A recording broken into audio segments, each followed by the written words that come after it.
પાટણ. પાટણના રાજા વિશળદેવનો દરબાર.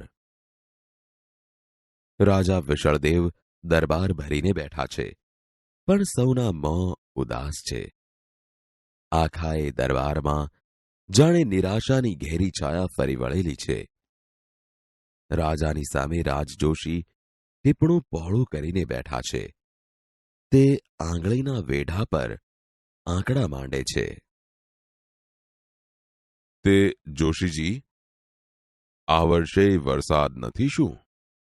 મહારાજ, મને થાય છે કે કાળવાણી ઉચ્ચારતા મારી જીભ કપાઈ કેમ નથી જતી. સમજી ગયો, હું સમજી ગયો. જોશી, હવે બોલવાની જરૂર નથી. અમને ખાવાનું આપો, અમને જીવાડો, અમે મરી જઈએ છીએ. મારી રાંકડી રૈયત ભૂખે મરે છે. હવે તો એક આશા જગડુશાની રહી છે.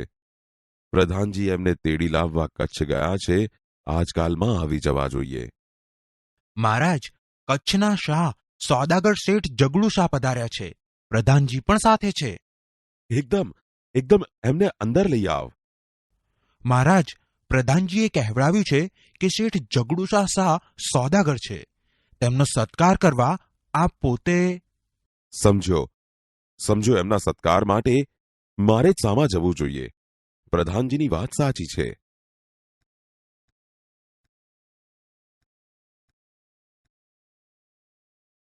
મહારાજ, ઓચિંતાનો કેમ યાદ કર્યો મને? સુખ દુઃખની વાતો કરવા શેઠજી. ગુજરાતમાં આજે 3 વર્ષથી કારનું દુકાળ ચાલે છે. એકલા ગુજરાતની કાં વાત કરો છો? આખા હિન્દુસ્તાનમાં આજે દુકાળ છે. સિંધ, મેવાડ, માળવા, કાશી અને ઠેઠ કંદહાર લગી આજે લોકો ભૂખે મરે છે અને પાનખરમાં પાંદડા ખરે તેમ ખરે છે. વખત એવો બારીક છે કે ભલભલાની લાજ જવાનો વખત છે. 7 ખોટના દીકરાના મોંમાંથી બાપ બટકું રોટલો કાઢી ખાય છે. મુઠ્ઠી ધાન સારું મા બાપ છોકરાને વેચે છે. શી ખબર શું થવા બેઠું છે? રામજી રાખશે તે રહેશે, પણ આવે વખતે રૈયતને ટકાવી રાખવાનો રાજ્યનો ધર્મ છે. આપ સરખા પ્રજાવત્સલ રાજાના મોંમાં આવા જ શબ્દો શોભે. મને એ સાંભળી બહુ આનંદ થાય છે. મેં તો સાંભળ્યું છે કે આપે આપના ધાનના કોઠાર અને ધનના ભંડાર ગરીબોને માટે ખુલ્લા મૂકી દીધા છે. મૂકી દીધા હતા. હવે તો એ ખાલી થઈ ગયા. હવે મારા ધનના ભંડાર અને અન્નના કોઠારોએ ખાલી ખમ પડ્યા છે.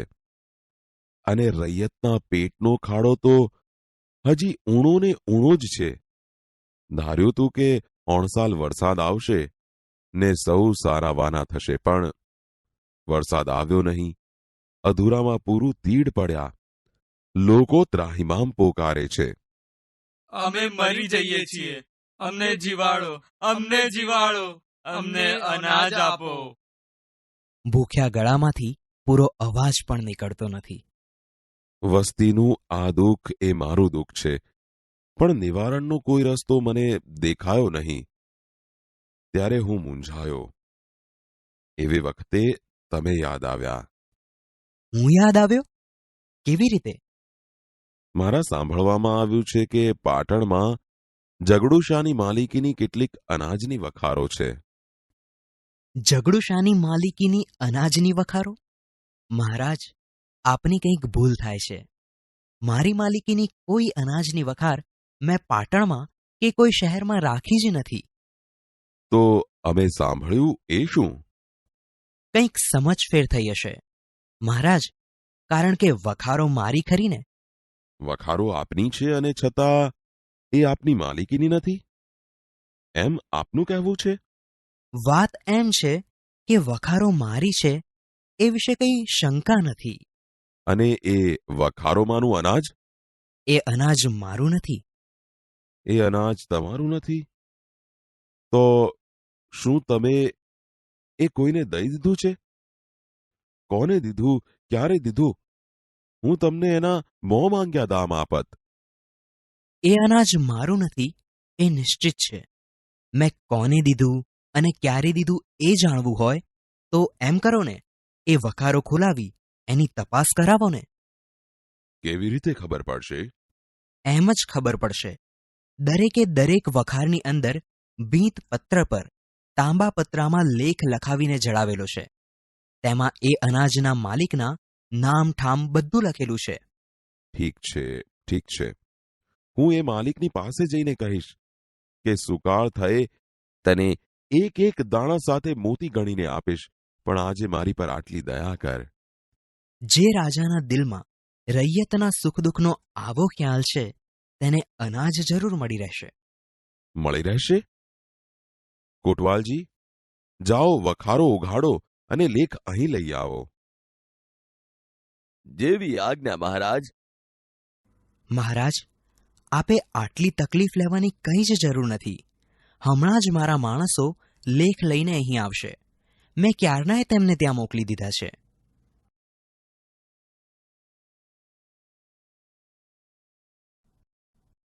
આજ એ લેખ? હા મહારાજ, પંડિતજી પાસે વંચાવો. પંડિતજી, લો આ લેખ વાંચો.